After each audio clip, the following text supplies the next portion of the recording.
Hi,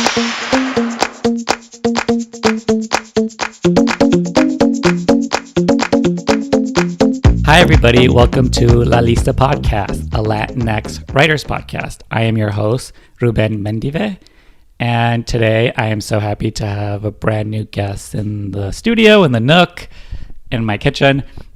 So I always ask my guests to introduce themselves. So your name and how you identify, and just whatever that means to you, just for the audience at home.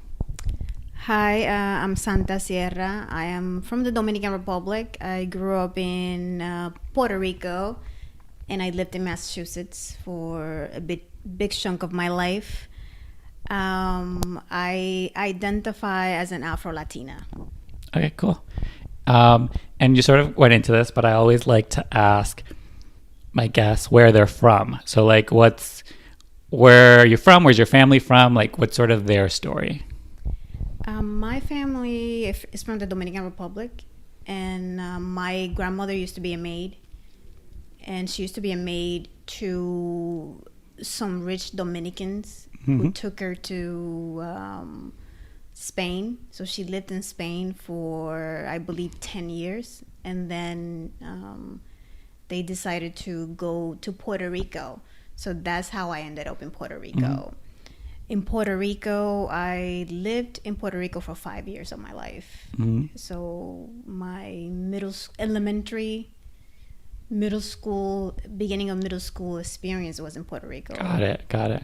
And I was almost shot in Puerto Rico, and that's the reason why my mother decided to move to Massachusetts. Okay. Oh, that's actually very interesting. I interviewed someone. His name is Steve Dez. His parents moved from the Dominican Republic, and he grew up in Puerto Rico. Yeah. Again, not something that I was aware of. I think just because it's not a narrative that's like really talked about. Puerto Rico has a big Dominican population. It's the second. There's more Dominicans in Puerto Rico than probably any other country outside of the Dominican Republic. And, you know, it's a very political, social, sometimes it was heated when I was a child. Yeah. Because it's the same narrative that sometimes Americans have with people that come from Mexico. Well, they're here to take our jobs, and it's the same with Dominicans, Puerto Ricans. Some Puerto Ricans felt that Dominicans were there to take our jobs and to... So you've heard it all, and we've heard it all over there. Yeah. So there's always like that fight over land, and so it's an interesting experience for me growing up there. I think my years in Puerto Rico, I think it was where I grew up, like where I mentally opened my eyes to mankind. Because I experienced, like I say, I was shot at in Puerto Rico. I experienced a lot of discrimination because I was Dominican. I experienced discrimination from teachers, for example. And that was sort of like when I think with my creative, where I saw the world for what it was. But with that said, I love Puerto Rico. I always, like to tell the truth about my experience in Puerto Rico, but I always tell the other side that there were a lot of Puerto Ricans that came to the defense of Dominicans. There were a lot of Puerto Ricans that stood up for me when I was in middle school. So that's when you learn to see the world as gray. Yeah, absolutely. When you're like, people are complex.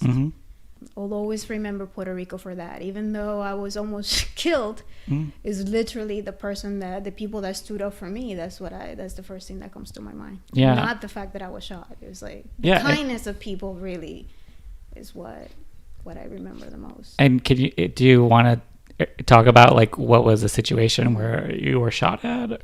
I was babysitting a little girl, and she was on my lap, and suddenly there's probably a group of teenagers that came in and started shooting with semi-automatics. Oh, wow.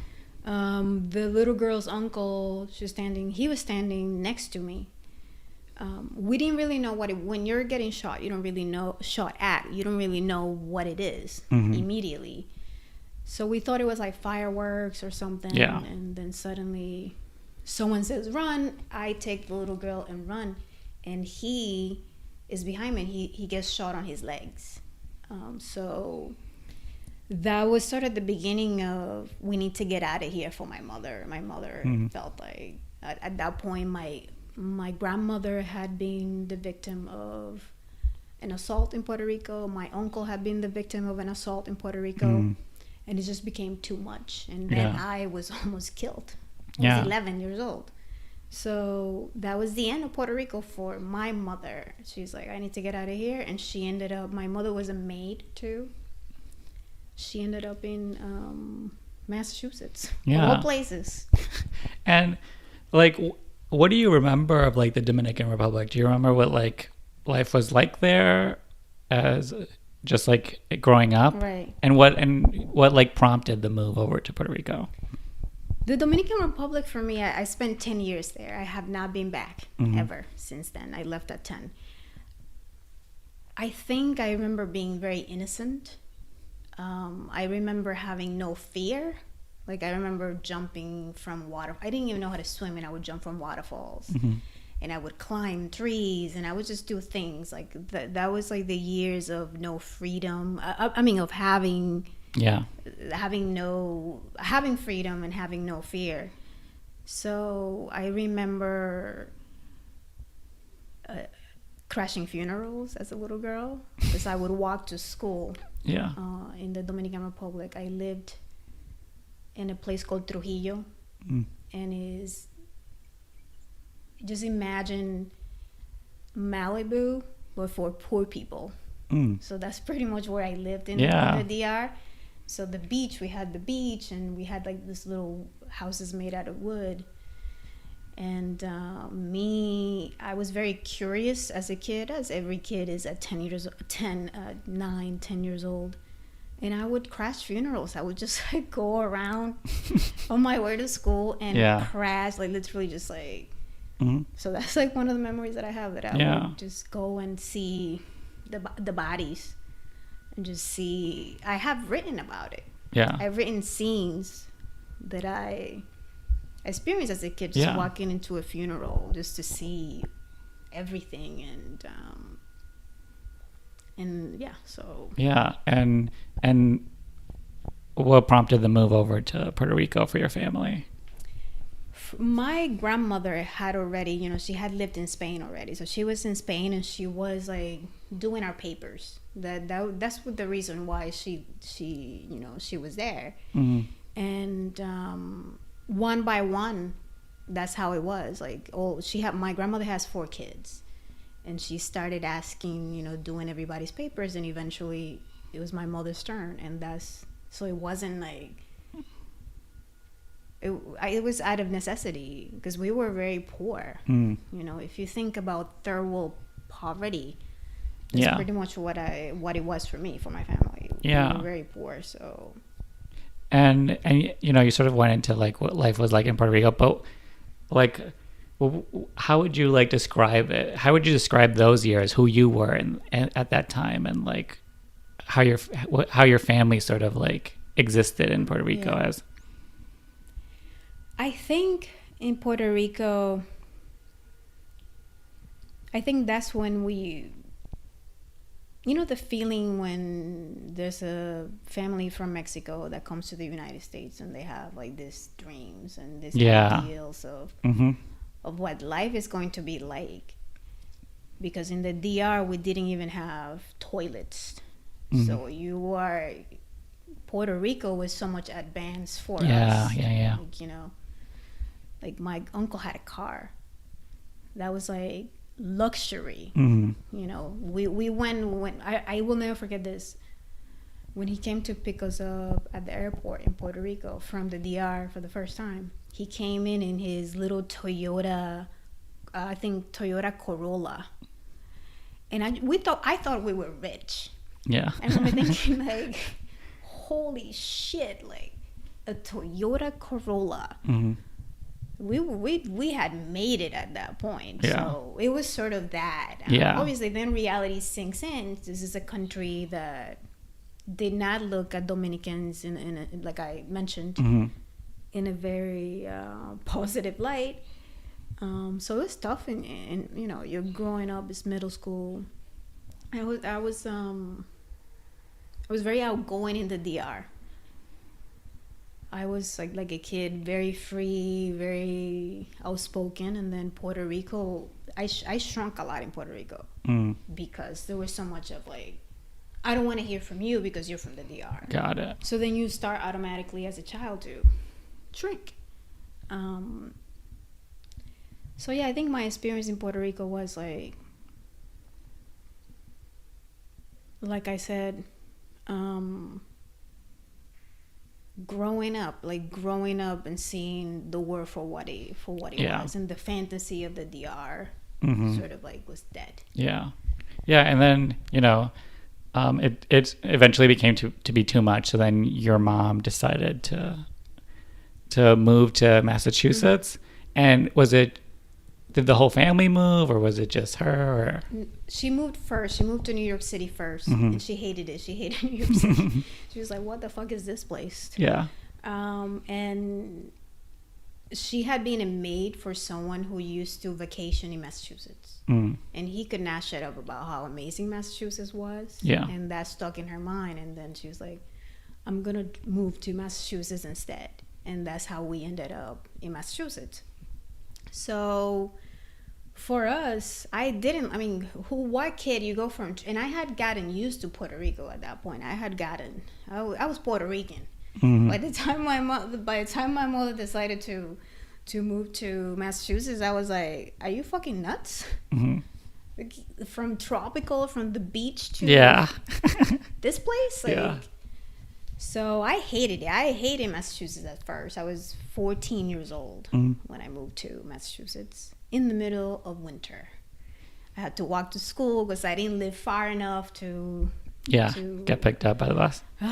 So I had to walk to school, and I was like, and I am like a rule follower. So I went to school every day. So I wasn't going to skip school. Yeah. So I would be just walking to school and just like, fuck this, fuck that. But I would just go, but I would do it anyway because I like school. Yeah. But it was tough the first year. But then once I learned the language, I just started to fall in love with Massachusetts and fall in love with how clean. Massachusetts is one of the cleanest places that I experienced. Yeah. And having been from the DR and having been from Puerto Rico, where I lived in poverty in both places. So the streets were not that clean. You know, things were not that nice. Going to Massachusetts, where I was in poverty, but they were still clean. There was still that sense of like, wow, I'm respected as a human even though I'm not rich or I don't have money. I started to like that. I started to love school and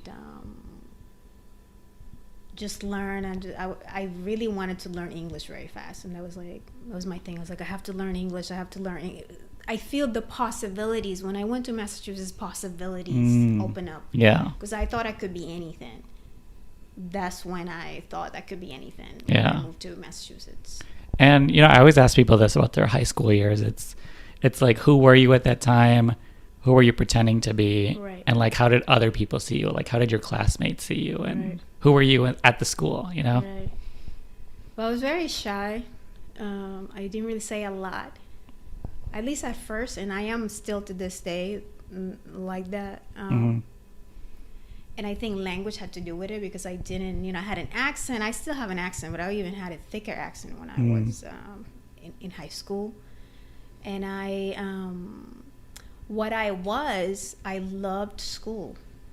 Like, I remember being the one in every class that knew everything. I was just like the perfect student. Yeah. And how my classmates used to see me, I think quiet, funny. I have heard that when I spoke, it was funny, that I would say something funny. I loved, I used to take television class. Cool. Sort of the beginning of Yeah. me thinking about doing television. And I went to South High School in Worcester, Mass. And they have a really good television program. And I took it just out of, I was like, oh, let's see, as an elective. Yeah. And that was the beginning. That was the beginning of me creating. The first thing that I've ever did was a high school musical. So I got, in the class, I wrote a musical script. Cool.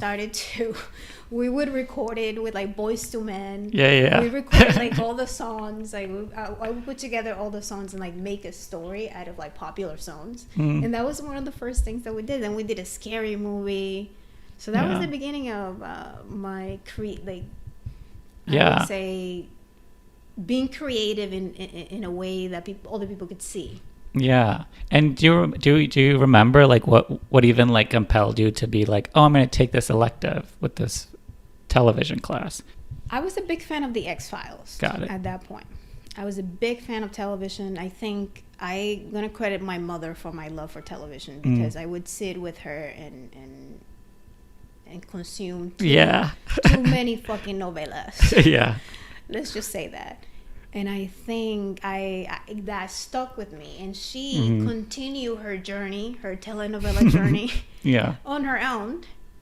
But I continue it because I learned a different language. Differently. I started, enjoying American television shows like The X-Files. And The X-Files, I don't think I would be a television writer if it wasn't for that show, because it did compel me to be like, oh, I wonder what of course you think when you're taking television in high school, you're like, well, maybe we're gonna do a show like The X-Files, but obviously it's not. You're doing the news, you're doing teenage news and stuff like that most of the time. So I think it was that. I think I love The X-Files that much that I was curious about the technical aspect of that's cool. Yeah, it's like I feel like I had a similar thing too. It was like telenovelas with my grandma, and again, sitting down as a family, we just watch too much TV. Too much television, yeah.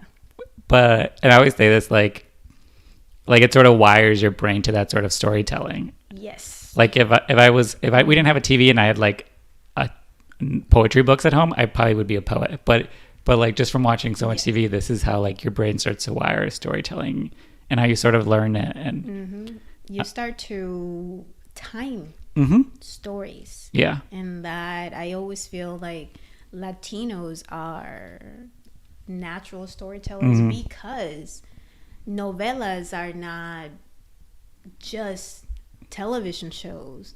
They're literally like a generational activity that we do as families. Yeah. That you bond as a family over them. Yeah. So I think for every kid that is Latino, that they're out there like, oh, I don't know how to write a story. I'm like, you do. Yeah. You already have it in here because you have seen so many novellas. It's already in your, in your brain. So. And so, what was like your household like? Just like in Massachusetts, like, was it like just you and your mom? Like, can you like paint the picture of like what your house was like? It's always been my mother and my brother and sister. My mother was a single mom. She was a teenage mom. She had us really young. She had me really young. It was dysfunctional,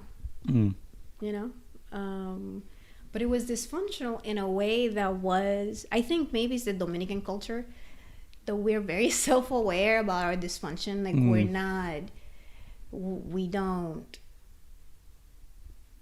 we just don't hide it. Yeah. At least in my family, we say, we're fucking crazy. Yeah, it's all right. It's like, and it was dysfunctional. My mother sold crack cocaine for 6 years. And I don't think I would be standing in front of you if it wasn't. Because that's the story that got me almost every job. Yeah. It's been the story of my mother selling crack for 6 years. So my mother is a very interesting person. I always say that she is the most interesting person that I know. Because she had a really tough life in the DR. And she one day started selling crack cocaine. And then we started selling crack cocaine too, because we were children, and she was telling us to do it too. And it felt like the normal thing to do. Mm-hmm. So it was an environment of dysfunction, but it was also funny. My mother's really funny. Yeah. My mother's really empathetic. Really, she has a really good heart. And I remember having a lot of fun. We used to play Monopoly a lot. Sell crack and play Monopoly. That was those are thing. But we would go to Chinese restaurants. She would take us out every Saturday as a family. We would go have Chinese food. Yeah. So that was like our thing. So I think for someone that had no one, I mean, it was just my mother. Yeah. 3 kids, growing kids, 1 income. I think she did a really good job. Yeah. I think that's why we have a good relationship today, because you have to look at your parents, the stuff that they went through. Yeah. Before you internalized. Yeah. What you went through with them. Yeah. That's like big lesson. It's also like a lesson you can go your whole life without realizing. So for me, we have it's tough. It's still this day. I mean, it's a parenting. Mm-hmm. My mother has gone through a lot. My mother has a lot of trauma. Mm-hmm. She refuses to go to therapy.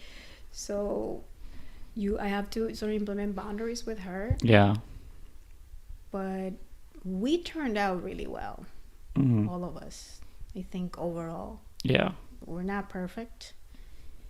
But for everything that we've gone through as a family, I think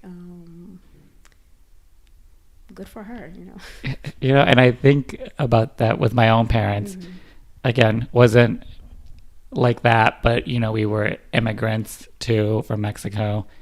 Really here just on our own, like trying to figure it out. Mm-hmm. My parents were also divorced, so it was like the income was split but now between 2 households, and like we lived with my dad. My mom was on her own and had to like really figure it out on her own. It's tough. Yeah. People don't really realize it, because I think this is a country that has a lot of abundance. Mm-hmm. And yeah. I have never met an American that can say, well, I've gone days without toilet paper. Mm-hmm. Like, I literally could not afford toilet paper. Yeah. But that's just a different type of poverty. That some of us have grown up with. Mm-hmm. And my mother literally started selling crack because she couldn't pay the gas bill in Massachusetts. So when you grew up, like when you have grown up in the way that I did, and some of us have, it forces you to look at the present very differently.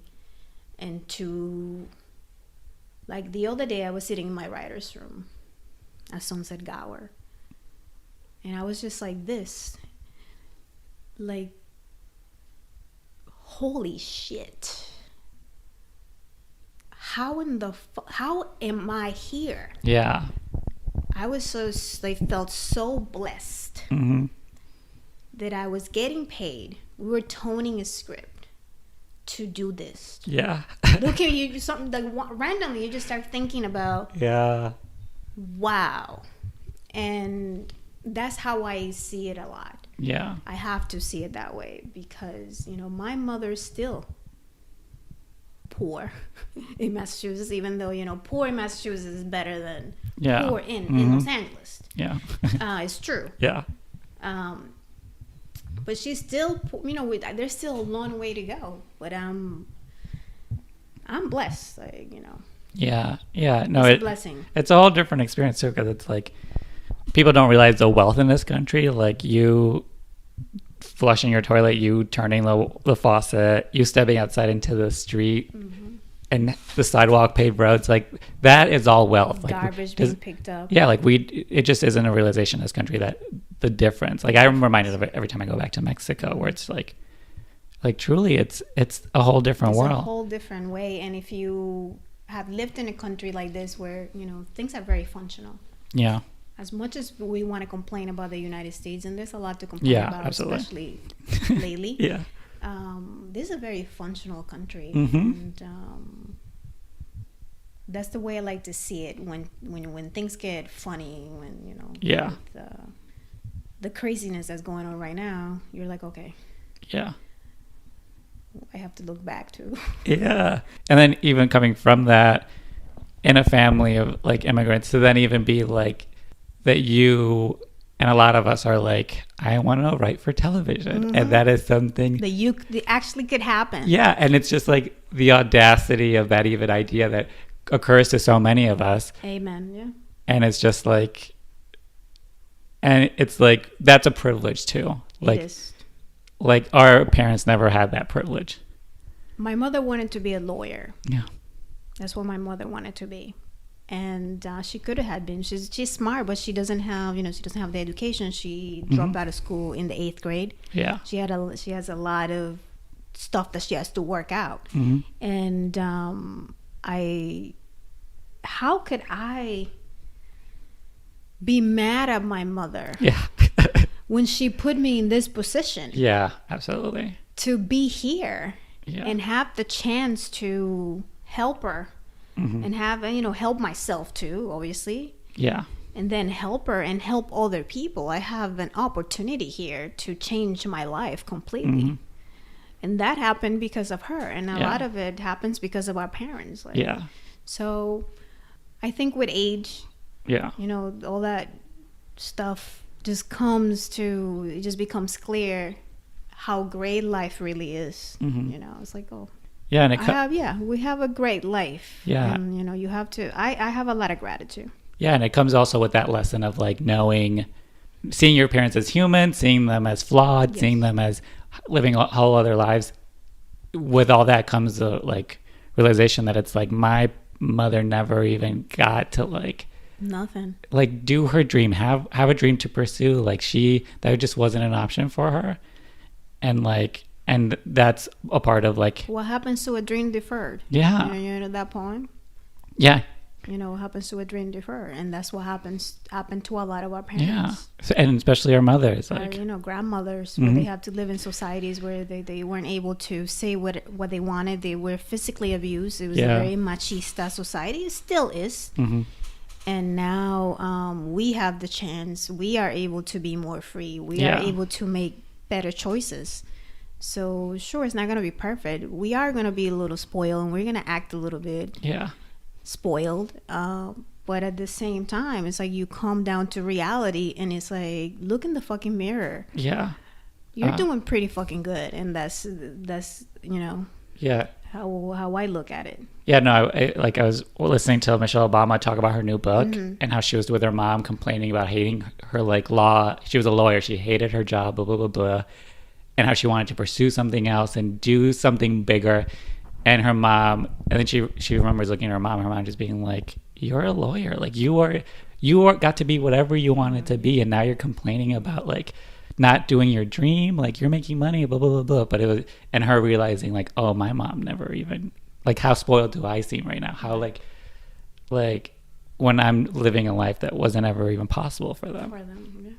Yeah. So it's like, so I think with just like that realization, you get a lot of empathy and forgiveness for your parents of like, Yes.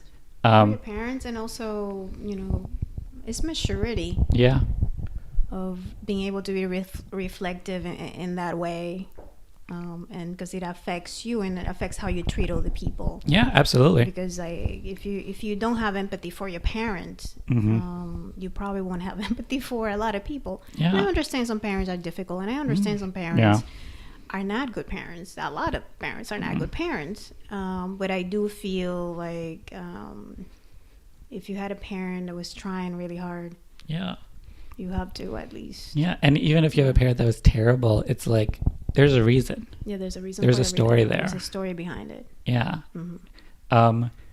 And so I sort of want to talk about like what you did after high school. Like, what was the plan? Like, did you have a plan? Did it go according to plan? Like, what were you sort of thinking was going to happen, and what did you do? Well, after high school, I went to Worcester State University, and I double majored in communication. So I took, communications and Spanish. I was very afraid that I was going to lose my Spanish because I had been very Americanized at that point. Yeah. And I wanted to learn my history more. So for me, taking Spanish was like, learning about Latin American history, learning about how I came to be as a person, and the communications. Like is the first time that I took script writing, the first time that I was editing. Well, actually, the second time, but I was doing it at a higher level. I didn't really know how to be I didn't even know how to go about being a television writer or a filmmaker. I didn't really know. So I went and became a teacher. So I taught Spanish and sometimes math and sometimes science for 3 years of my life. I always feel that my experience as a teacher was the one thing that made me survive the writer's room. Because when you are a teacher, you have to be very flexible. You have to listen.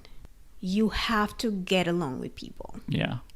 Though you are in a position of power when you are a teacher, is different. And when you become a writer, most of the time you're going to come in with less power. You're going to come in as a staff writer or executive story editor or whatever else that's not a showrunner. Yeah. I still feel that experience helped me a lot in being, I'm very comfortable in groups. Yeah. Because of it. I'm very I can take the lead at any time. Yeah. It doesn't look like it because I'm not an aggressive person naturally. Yeah. But I can take the lead when I want to. And that is because of my teaching years. I can lead a group if I want to. And I think that's what it taught me. But at the same time, it also taught me a lot about the school system, what works and what doesn't work. Yeah. I worked with children a lot for maybe 6-7 years of my life. So it influenced my writing. Some of the first, I got my first job because I wrote a feature about children, about 2 children that were emigrating from El Salvador to the United States. And some of the interactions that I was writing about was interactions that I experienced with kids, because kids are just little people, like little humans. They're not stupid because they're young. Yeah. And so I think it influenced me a whole lot at the beginning of my writing. Yeah. My interaction with kids. But it also pushed me to what I really wanted to do, which is being here, what I'm doing now, because I was always a young teacher, and I would walk into the teacher's lounge, and a lot of teachers didn't want to be there. They were sort of counting down to retirement. And because it's tough working with kids and parents. Yeah, it's no joke. It's no joke. It's like my hat. I have a lot of my friends are teachers because obviously I was a teacher. A lot of my good friends are teachers, and it's a tough job they don't get paid very well. It's long hours. Yeah. So I knew I didn't want to do that. Once I did, I was like, I don't want to do this. Yeah. I think I think I can make a better impact being a storyteller. Yeah. And that was it. And I transitioned to television writer. And talk about that transition. How do you go from teacher to then like pitching something, working in a room? How did you do that? My last year of teaching, I had decided that it was going to be my last, like a year beforehand. So what I did, I literally started saving money like crazy. Like if you want to move to LA you have to save money. I did the same thing. Yeah. It's going to be very hard to be here if you don't have income. So I remember thinking I have to save at least, I think it was like $10K that I saved. Same. And that was key for me. And I've been usually good with money. So I was good with, I don't have any children. So I was saving more than so I can imagine being a parent and having to move to LA to be a writer, because I mean, hats off. Yeah. So the transition was that, like, I literally said, I'm out. Yeah. And was it like something that was just in the back of your head, like, Yes. this is how you really, what you really want to do? And did you eventually And my students knew. My students knew that I was leaving, and I told them, like, I was like, I'm going to be a television writer. I'm going to be a script writer.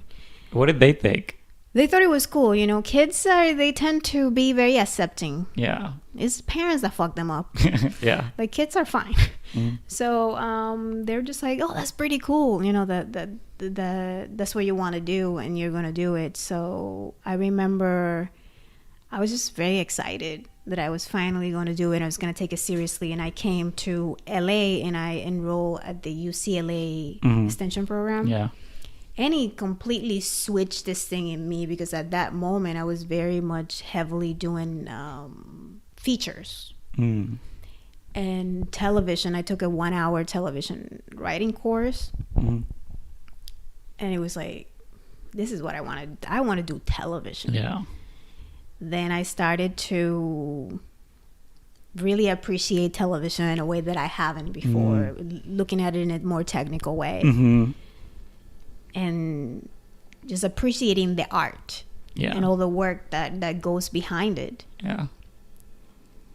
And I took this class, like I said, and I remember someone had said in the class, The Good Wife was a hit at the time when I was, and I remember someone in the class says, well, if you do The Good Wife, as you know, if you try to attempt to do The Good Wife, that's the most difficult show to attempt at this point, because the dialogue was so sophisticated. The way that they came into the scene, I mean, that show is a masterpiece in television writing. You know, some great showrunners. One that happens to be my boss, Corny Kemp, came from that camp, and he shows now, because she's just a complete pro. And I remember sitting there and thinking, I'm going to do The Good Wife, because if I can do The Good Wife, then I can do anything. And I sat down and studied that show. I mean, every little detail, the timing of that show, everything, the way the characters spoke, the things that they would say. And I sat down and wrote a Good Wife spec. And he won. And I entered a competition and he won first place. And that was the beginning of me thinking that I was okay at writing. I was like, maybe I don't suck. And I was like, okay, then let's do this. Let's do this television thing. And I haven't stopped since. And by the way, listeners, you can do that. The Good Fight is on. Good Fight, yes. Which is just as like, I was like, oh man, they're still just like doing it. Like, didn't miss a beat. It's just great American television. If you want to know what good quality television is, that show, at least networking in the network space, that show is The Good Wife was perfection. So if you want to, like, because you know, like, I don't know how many people are writing Good Wife specs now, but you have The Good Fight. You have The Good Fight. Like, you have The Good Fight. Exactly the same. Just go with it. So I always like to ask about, like, the first. Well, can I ask how many years you've been in LA now? I think it's like late 2011. Okay. That I came to LA. So I like to always ask about the first 2 years. So what were you up to in the first 2 years? Just because I always say, like, the first 2 years are the hardest, and it's always, if you make it those two, then you're good to, like, maybe stay, because you can always move back those first 2 years. So, like, what were they like? But by the way, I had tried LA in 2007, and I hated it. How long were you here that time? I think it was less than a year, or almost a year. And I hated it, and went back to Massachusetts, got a master's, and I kept teaching, and then came back in 2011. See, and that's also great for the listeners, because, like, maybe you don't get it the first time. No, you can come back next time. I was also very far removed from the industry in the first time. The second time, I started going to the UCLA, and I think meeting people that had the same interests, and I think that's key. Meeting absolutely. People that want to do the same thing, because everybody else thinks you're crazy. But people that want to be writers are like, oh, absolutely. So the I think the motivation, you're gonna get more motivated to keep doing it because you're sitting down with people that are so creative. So the first 2 years I was doing UCLA. Mm-hmm. I also tried to be an assistant. Mm-hmm. So I was looking for work to be an assistant. I ended up being an assistant for a guy named Hernani Perla, who is a horror thriller writer. Okay. Who's still a really good friend of mine. And he was the first person that took me seriously as a writer. I worked with him and with Juan Sola at Ombra Films for, I think it was like 6 months. And Hernani was the first person that he read. I had written a 30-minute comedy. And he was like, Santa, you know what? After he read it, I thought this was going to be bad. That's what he told me. Yeah. He was like just pleasantly surprised because, That's a good way to go into it, though. I thought that this was going to be bad, but it wasn't. So he was the first person that told me that I could. He's like, like you could be in a writer's room. Mm-hmm. And I believed him. So, I think finding somebody that believes in you, someone that, because you're going to hear a lot of people are like, oh, it's impossible. Mm-hmm. Go home. Because there's a lot of that negative vibe. Oh, yeah. And I just tuned that shit out. Yeah. Everybody was just like, you will never make it. And I have heard that some of my friends, people telling them that. Mm-hmm. And I was just like, it's bullshit. Yeah. It's bullshit. It's like, don't believe it. Just keep at it. Focus on your craft. One of the things that I heard a lot at the beginning was like, well, you have to go to all these parties and talk to people and blah, blah, blah, blah, blah. But I remember thinking, what are these parties good for if you don't have something to show for? Yeah. Because you can party all the fucking time. All the shit you want. All day and all night. If you don't have a script, it doesn't fucking matter. No. So I literally shut that shit. All the advice that I was getting was like, go to this and that and that. I shut it out. And I focused on writing better. Mm-hmm. And I think that was the key. I was writing like fucking crazy. I was writing a lot. I was writing, I was reading a lot. I was studying Shonda Rhimes. Mm-hmm. I was studying all the shows that I loved growing up. The X-Files. All these films that I love too, and sitting down and really learning the craft of writing. The networking came to me differently. So the first year was really learning how to write the right way, the Hollywood way. I don't want to say the right way, but I want to say Hollywood has a way of doing their thing. Yeah. And I stayed away from, well, I'm gonna Tarantino my way through this. No. Yeah. I read a lot of Shonda Rhimes interviews. I was like, I'm gonna do what she's doing. Yeah. That's smart. I'm gonna do, she's cracked something and I'm gonna follow her. Mm-hmm. And that's what I did. I was like, everything Shonda Rhimes said, I would be like, I'm doing that. She read that book. I'm fucking reading that book. She studied that. I'm going to go and study that. Yeah. That's what I did the first year. The second year, that was more about networking because I felt that I was ready. I had, I had a feature. I had a few specs. And then, it happened. Yeah. And so can you talk about how you transitioned into the first time you were in a room? How did it happen and what was that experience like? Well, the first thing that ever happened to me was, like I said, I had written a feature for, it's called In Search of Our Father, Sylvester Stallone, and it's about immigration, coming of age immigration story. And Amazon Studios, I had a manager at that point. Amazon Studios read it and they hired me to write a feature for them. That was the first job that I ever got in Hollywood. Mm-hmm. They pay me, good for me at the time. It was like, holy shit. Yeah. Now it's like, well, But at the time, you know, Yeah. I was at the Boys and Girls Clubs, working at the Boys and Girls Clubs, because Yeah. if I'm not working, if I wouldn't be, you know, if I wasn't a Hollywood writer, I probably would be some sort of teacher or Yeah, same. somewhere. And working with kids at the Boys and Girls Clubs, and I get this gig. I quit the Boys and Girls Clubs because I got my first gig. Yeah. And then I didn't work for an entire year after that. So that's like the true Hollywood. That is the truth. That is the true what Hollywood, happens. right? Yeah. I wasn't getting no work. I was getting nothing. And I went back to the Boys and Girls Clubs in Santa Monica because they always take me back. Yeah. They might take me back in a few years if I go back. But Yeah. they're lovely people. I love that organization. And I was like, I need a job. They're like, come on. And I started working for them.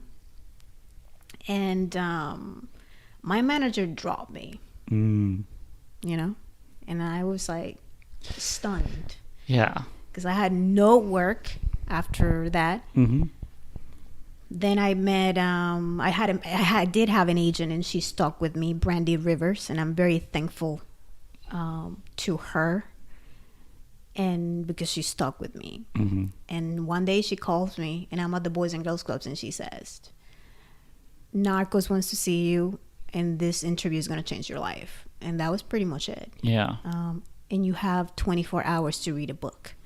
And I read a book in 24. I think it was like I literally read an entire book that was not mentioned once in the interview. Hilarious. But that was pretty much what happened. And then I ended up, that was my first show. I have written, they read the script about my mother selling crack cocaine. And that's what got me into television. Yeah. And, you know, I'm always curious because we hear about, you know, the one day at a time room. We hear about the Vida room. Now we're hearing about the Selena room, about like these like all Latinx rooms. So I'm just curious to like, in the rooms you have worked in, you know, because there's shows you've worked on like Narcos and like Mayans. Vida. And I like, you hear about Vida and one day at a time, and like there's interviews, there's like, they get a lot of press for being like Latinx rooms. Correct. But I'm always curious, like, because I'm always looking for Latinx writers, and I know those rooms, but like I'm not too familiar with the Narcos rooms, the Mayans rooms, even. Not that you were, but like I know Queen of the South is a show, but I don't know who's actually writing on it. Right. So I was curious of like what the breakdown was for those rooms. For Narcos. Yeah. Well, Narcos was a well-oiled machine when I got there. You know, they knew what they were gonna do. They knew what they wanted. Is a source-based television show. So like the way that you break a story is a tiny bit differently because you have, you know, so it's based on somebody's life. And so you have consultants that call in, and they have to, and you have to listen to, you know, this happened that way, and so forth. So I think my first experience there, I think the thing that I learned, if that's what you mean, like in the Narcos room, was how to take a true life story and adapt it, you know, into television, because that's not very easy to do. Yeah. And I will take that skill forever with me, because that is what's happening now. You know, IP is just the big thing. How to turn IP into entertainment. So I was treated very well in that room. And literally, if Narcos had not given me a chance, I would not be here. So I always look at it as like a stepping stone. And I was the only Latina in the room, but I never felt the people behind Narcos know the subject very well. I mean, they're encyclopedias of Narcos, basically. Yeah. So, like, it never felt like these people didn't know what they were doing. Like, it just felt like, oh, well, they really know what they're doing. So I never felt like, oh, I'm Latina, so you guys know. They were very respectful of the Latino experience. Yeah. So that's the way I remember it. Yeah. And it was, again, like you said, very autobiographical, historical. So it's like they're just retelling the history of it. How do you do that in a concise way, in a way that's fast and people are interested in it? And what's the fiction? Because there is a little bit of fiction. You have to fictionalize a few things, and those skills are very important, especially now, like I said, because of IP. Yeah. If you're a writer and how to turn real life into television, I'm very thankful that was my first gig. Yeah. Yeah. And like, what was the breakdown in like breakdown of gender? Yeah, just for all the shows you've worked on. I'm just curious because some shows get a lot of press for that stuff, and then other shows, you know, like I said, I'm always looking for LatinX writers, and I'm like, I want to know if there's some in there. Who are their names? What are they? Like, yeah, like, so I'm just curious too. Like, I was the only Latina on Narcos. Yeah. The breakdown was, there was like 2 women in the room, and it was the men. That was the breakdown at the time. Yeah. Of Narcos specifically. The breakdown for Vida, I think it's mostly women and 1 man. Yeah. The 2 men being the writer's assistant was male. The breakdown for Mayans was 3 women, 3 men. And the breakdown for the Possum, I was on a show that did not get picked up. That was 2 women and the rest men. The show that I'm in now is 3 women and 3 men, I believe. Yeah. So it's been balanced, I think. I mean, Vida was, all of us were Latinos. Yeah. I mean, that made like news. It was, all of us were Latinos in our room. And the Possum, all of us were Latinos too. It's just that the show didn't get picked up. Yeah. I worked with Alan Page on that show. He was a very nice guy. And this show that I'm working on is a black show. Yeah. I'm the only Latina in the show. Then there's African Americans. There's my boss, Sasha Penn. He's white. Kevin Fox, our number 2, he's white. And one of our staff writers is white. And then everybody else is black. And then, you know, Afro-Latina, being myself, is... I love this room. So. Yeah. No, just because, again, I'm always curious because some rooms get a lot of press and a lot of like promotion and even on Instagram, you see hashtags and people shouting at each other out. But then there are other like Latinx shows, quote unquote, where I'm like, where you just like don't really hear that much from them. And so I'm like, I was just curious, like, I think... And like, why do you think that is though? Like, why there's some press? Because they wanna. Yeah. You know, you don't get press unless you go for it. You go and look for it. Yeah. So I think some rooms are just not interested in that. Yeah. They're just not interested in it is what it is. Like, and then there's some rooms I feel like they wanna promote the idea, so it makes it easier for other writers or people in a position of power to say, well, if that room worked, then maybe we could do it. So I think it's a good thing in the end. But there are some rooms that are just like... Yeah, because I mean, especially now, there are so many rooms that have their own Twitter accounts. Yeah, so many. I'm hoping we do for our new show. But I'm hoping we do. But that's truly just a promotional tour. It is just because you have to. I think Twitter is such a powerful, and I'm on Twitter and I'm active on it. Yeah, I saw some funny tweets. Yeah, I think, you know, Twitter is what it is. You just don't take it too seriously. It's like, it's Twitter.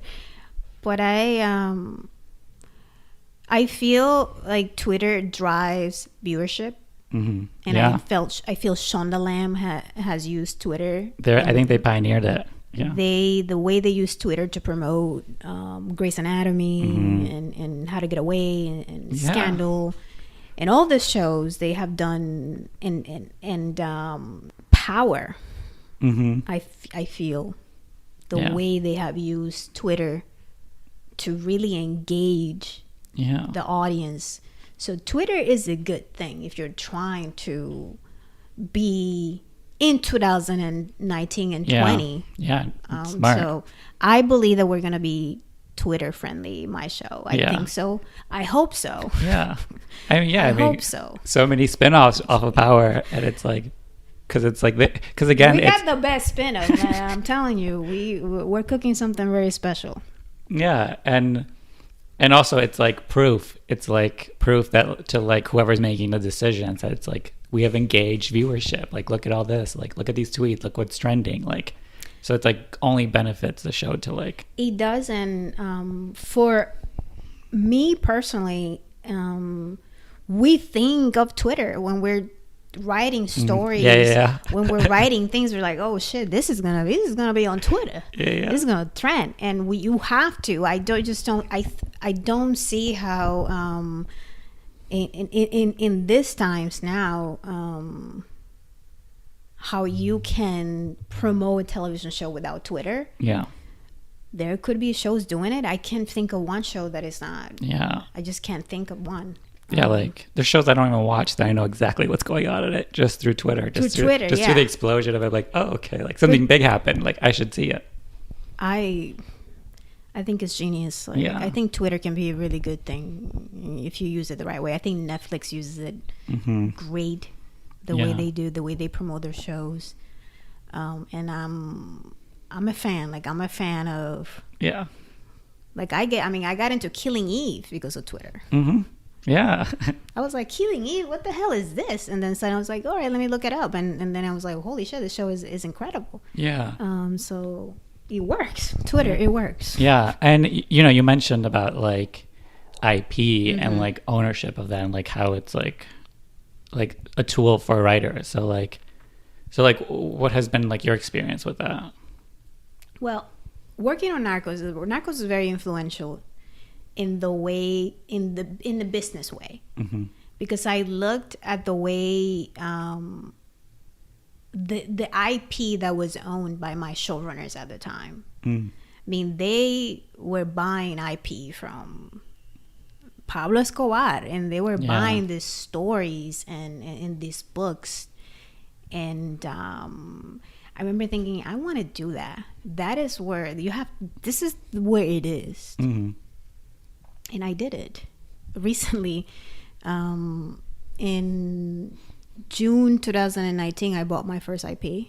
It's a huge crime story, true crime story that happened in 2009. And I own it. And I'm going to pitch it pretty soon. And I broke 10 episodes, I think 9 episodes, I'm sorry. I broke 9 episodes of it already. And I'm super, super excited to take it out. But that would have never happened if I had not seen Narcos. Yeah. And it's like, you have to buy IP. I think that's where the power is. Like, if you are a young writer and you see a story that you want to do, go after it. Find out who you have. The internet. You don't have to go to the library anymore. Yeah. Go to the internet, find out who wrote a book on it. Truly, though. And go after them. And that's exactly what I did. I was like, I saw this story and I thought it was incredible. And I thought, this happened in this earth? And I like, what? I went after it and I contacted the writer of the book and I said, listen, I can't promise you that I'm going to be able to make this, because if anyone is promising you that, they're lying to you. Is Hollywood. Yeah. But I will fucking try my ass off to do it. This story needs to be told. I want to buy the rights. And he said yes. That was it. I didn't need a lawyer. I did my own contract. And I have 5 production companies line up because they want to hear it. Because it was a huge story. It was a huge national story. Yeah. And people forgot about it. I was like, I didn't forget. Yeah. So I think try to own, even like real estate, just try to own your shit. Yeah. That's where the power lies. Try to be good about money. You know? I know we love vacations and we love fancy cars and we love to live in West Hollywood and but it's like you gotta be smart because a lot of your money goes to your reps. Mm-hmm. So be smart and try to think in the way of the way that some of these people that own IP think. Yes. And that's what they want. They want to own. Yeah. They don't want to work for anybody. No, that's smart because I think as writers, I think a lot of the advice is given is like do like public domain stuff because it's something that's like it's like you like every so often you see like a Wizard of Oz thing because it's like public domain, you can write about it and people will buy it or because it's like something that's known. Like everybody wants something that's why we have all these reboots, everything, because it's like IP that's known. Exactly. And I think for the advice for a lot of writers is like do something in the public domain, but then that's how we get like a bunch of Sherlocks, a bunch of Wizard of Oz, a bunch of like, but it's like no, do what they're doing. Like production companies are like buying the rights to books. Like a book isn't even out yet; it's already bought. Yep. Like not only books but articles. Yes, articles. Yes. Just and some companies, some agencies represent entire newspapers. Yeah. So they can literally take any story. Yeah.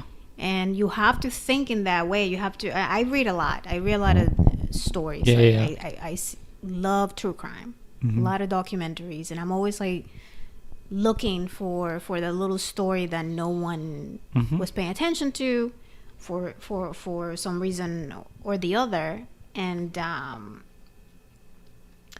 do it because of that. Because sometimes it's not that expensive to buy IP. Because that's another misconception. I think some of us are like I was like, oh my god, buying IP, I'm gonna spend like $10K. Yeah. I don't have $10K, and I didn't spend $10K on this thing. Yeah.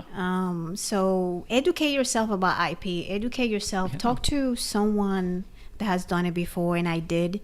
I have a really good friend who broke it down for me, and he was like, go get it. Go get that IP, Santa. It's like IP can go from $20K to $10. Yeah. You know, it's like you just have to go after it. Don't be afraid of it. Don't think, oh, maybe someone already got it. This story is so good. So don't think that. Go and get it. Go and ask questions. Sure, some people might be like, ignore you. Who cares? Yeah, yeah. This is part of, Hollywood. You're going to get ignored. You're going to get rejected once in a while. It's fine. Yeah. But owning an IP and then potentially turn it into a television show and telling a story that has not been told, and then change your life. Yeah, no, that's really good advice. Because you will read articles that you're like, that's a TV show, yeah.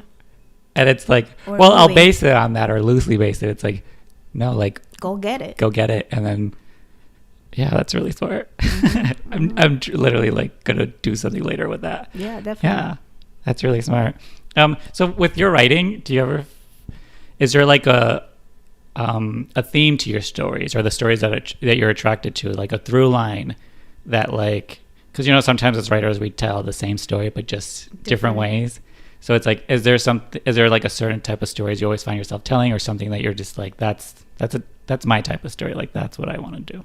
I love true crime because my mother was a real life criminal, and I got to a lot of her friends have been people that kill people or people that were seen by society or labeled by society as bad people, and I interacted with them, and to me I could not see them in the same way because to me they were human beings. So I always feel like every time I approach a true crime, I'm always going to see it in a more human way because of my experience as a kid with my mother's friends and my mother herself. Because on paper my mother is a criminal. My mother's like, she sold crack, she destroyed a lot of lives, but I know my mother, and I cannot see her in the same way that the law sees her. Yeah, absolutely. So it's the same way with like, the show that I'm on right now is a show, it's a crime show, and it does make me look at characters differently. So I think, anything I love biographies too. I just love life I think life is interesting. Yeah. People are very interesting and complex. Mm-hmm. We as humans, complicated sometimes. And if you can take that skill as a writer and turn it into television, I think is great. So I feel like true crime is gonna be my thing. Cool. I think it's sort of been my thing. Yeah. Yeah. So I think that's it. That's probably what I'm gonna end up doing. A lot of like those like crime, and I love it. Yeah. It's fun. It's not boring. So I do want to ask about like the writers that inspire you. So like this could be like, they can be Latinx or not, but just like heroes of yours or people, peers you have worked with or friends of yours that you love what they're doing. It can also be people that you just follow on Instagram that you're just like fascinated what they're up to and what they're doing. So if you wanted to shout some of them out. Well, I love Phoebe Waller-Bridge. Mm-hmm. She created Killing Eve, Mm-hmm. Fleabag, because I think is perfect. Yeah. And I love what she's doing. I think Killing Eve is a masterpiece. Mm-hmm. And she did her fucking research on psychopathy, let me tell you. I love how she made that character a human. I don't know if you've seen the show. Yeah, I have. So I love what she's doing. Again, that was an IP, Killing Eve. Yeah. So I follow her, Shonda Rhimes. She's the queen of television. Yeah. Of course. And she's being a huge influence, and she's probably the reason why I'm here in Hollywood. So I follow her. But for Shonda, for me, is her business that I follow. I love reading about, when she does interviews, I try to read them and see her growth. She's very open about the beginnings of how it was hard for her to be a showrunner. Yeah. Because not everyone is built for that. And how, because she calls herself shy. She thinks she's shy. And I can identify with that a little bit. Yeah. And having to be in a room and follow and manage people. And the struggles that she went through, you know, with Grey's Anatomy to now being a boss. Like, she rules the world, basically. So I follow her. Writers that I worked with, I will say that I love working with Sacha Penn. I'm working with him now. He is just fast in the room. I mean, the guy can think of anything in seconds. It takes me about a minute to come up, but he's just like bam, bam, bam, bam, bam, bam, bam. He is very reasonable. He is very collaborative. So I really enjoy working with him. Other writers that I enjoy working with in the past, a lot of them. I mean, it's like every room is different. The dynamics are very different, but there's always like, when you come in, there's always a writer that you're like, wow, like they're good. Yeah. You know, I always look at it that way. I'm not a very competitive person. So the first thought for me when I'm in the room and I see someone just like fucking killing it, I'm just like, I gotta step up my shit. You know, I'm always like, you know, like I was like, wow, like good for them. Like good for them. And that's been just my experience. Like, oh shit, well, take it. Yeah. Go and take it, girl or boy. Yeah. So yeah, but right now the room that I have right now is probably, because you go to some shows and sometimes they fit you. Sometimes the show fits, like the material fits you, but the room doesn't fit you. Or sometimes the room fits you, but the material doesn't fit you. Right now, I'm in a show where both are fit. Got it. Yeah. I am over the moon. Yeah. I'm very happy. We're a well-oiled machine. We have written the entire show. The entire show is written. Yeah. It's been only 3 months. So we're killing it. I'm blessed. Yeah, that's great. And it's something that I've more just started asking more now because, you know, as like writers and also, but like consumers of media, like we'll watch and we'll see, like when we see someone like us, like our ears are will perk up, like, Right. oh, that person's like me. So I'm just curious, based on like who you are, how you identify your experience, like, do you see anything out there that like reflects that sort of like your story, even Afro-Latina? just in any sense, like when you're just from growing up even to now, where you're just like, they're doing it right, or like, I loved when I saw this, like that spoke to me. Orange is the New Black. Yeah. I thought that it did. I thought that they really portrayed Dominicans very well, Yeah. just culturally. And I love that, when you're writing about, minorities, being Black or Asian or Latino, there's always that fear of, you don't want to portray it in a negative way. Yeah. Because it feels like that's what we've been doing over and over and over and over again. And that is a legit, completely, you should be afraid of that. But what I love about Orange is the New Black is that they show the entire picture. Yeah. So for me, I'm not really afraid of showing, and I'm going to use Dominicans because I'm Dominican, so I can get away a little bit with saying whatever. I'm not afraid of showing Dominicans in a bad light because we sometimes are in a bad light. Yeah. But it showed me the whole picture. Yeah. That is what I'm looking for. And for me as a writer, I am not afraid of that. I'm not afraid of showing minorities in a bad light. As long as you show me the whole picture. Because when you show me the whole picture, then I understand everything and I see them as humans. Yeah.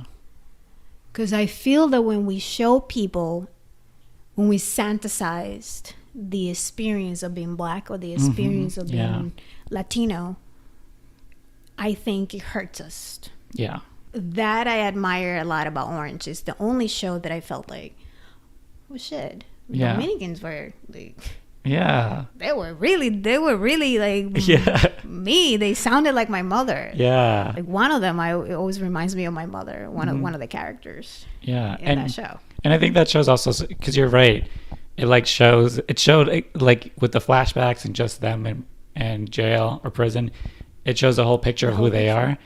And it's like none of them are really bad people. No. And it's like that show could have been written in such a different way. Exactly. Where it doesn't do that and it's just showing us in a bad light. And that is like, oh, who's getting like murdered or killed, or who's just bad people, like. That is the difference between writing. I feel that has been the difference with writing, before 10 years ago. Because I feel the tide into being more sensitive to stories about minorities. I think it started to turn 10 years ago.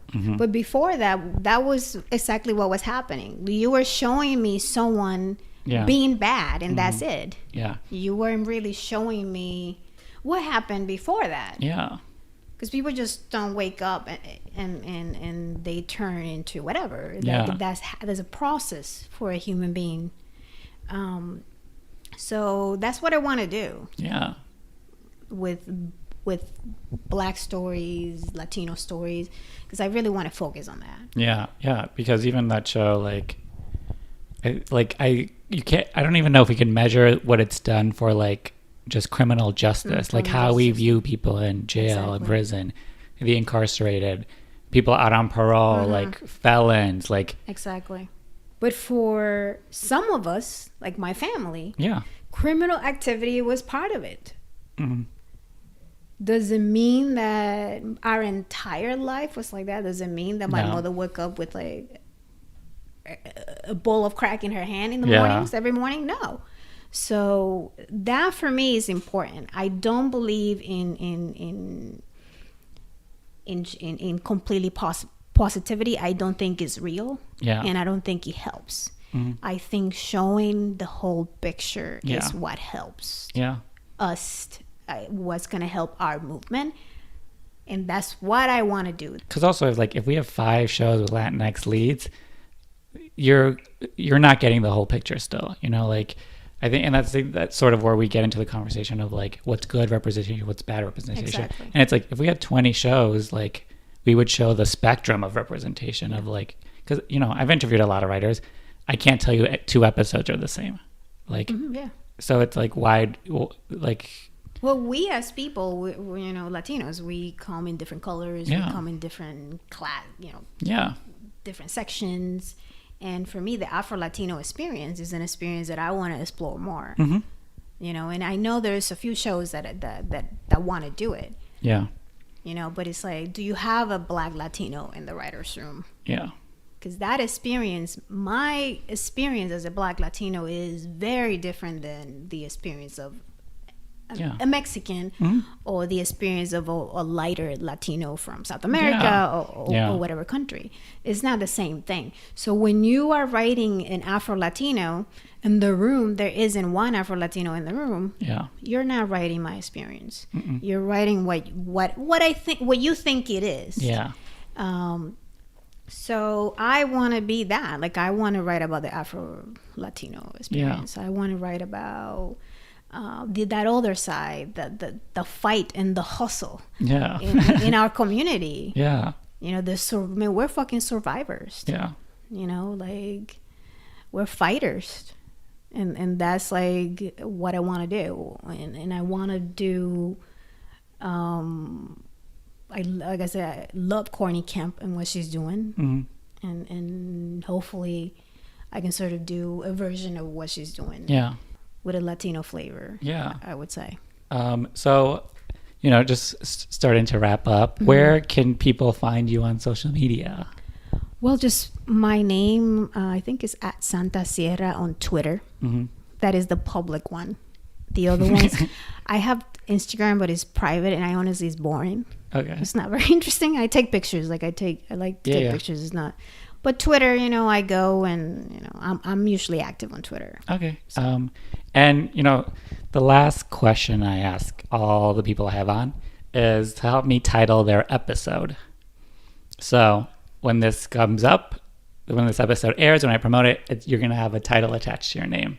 So the prompt is a blank Latinx writer.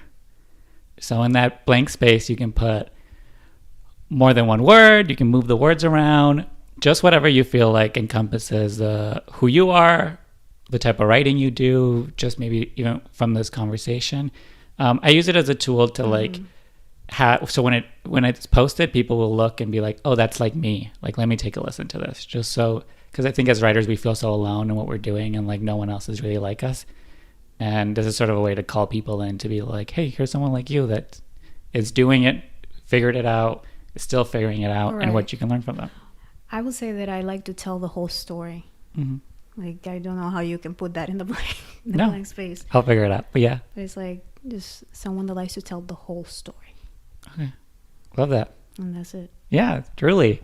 Well, I want to thank you so much for coming on the podcast. Thank you for having me and listening to my ramblings. No, it was amazing. And yeah, thank you for your insight. I think, so many times we see a credit or we see an article written about a writer or a Twitter bio, but like how much do we actually know about that person? And like, I think in the details, knowing the whole story, knowing the whole person, then you connect with them and you're like, oh crap, I didn't know that she did this. Like, I also did that. Or she's from here, I'm from there. Like, and that's how we like build community and like, absolutely. And see someone else. Cause there's right now, I think we can point to like 3 people that are like, that's like the goal, quote unquote.